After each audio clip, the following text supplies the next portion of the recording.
اسلام آباد میں متعین ایران کے سفیر رضا امیری مقدم نے واضح کیا ہے کہ ایران کے امریکہ کے ساتھ مذاکرات سے پاکستان میں ہوں گے، کہیں اور نہیں۔ ہم پاکستان پر اعتماد کرتے ہیں، امریکہ پر نہیں۔ ایرانی سفیر رضا امیری مقدم نے اسلام آباد میں پالیسی ریسرچ انسٹی ٹیوٹ میں ایک سیمینار میں گفتگو کرتے ہوئے کہا کہ امریکہ قابل بھروسہ ملک نہیں۔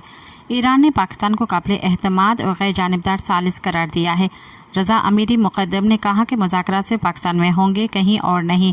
ہم پاکستان پر اعتماد کرتے ہیں، امریکہ پر نہیں۔ پاکستان کے سفارتی کردار اور امن کوششوں کو ایران کی جانب سے سراہا گیا ہے۔ ایرانی سفیر رضا امیری مقدم نے کہا کہ ایران خطے میں بالادستی نہیں، خود مختاری کا تحفظ چاہتا ہے۔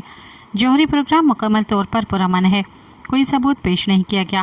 IAEA نے بھی ایران کے جوہری ہتھیار نہ بنانے کی تصدیق کی ہے۔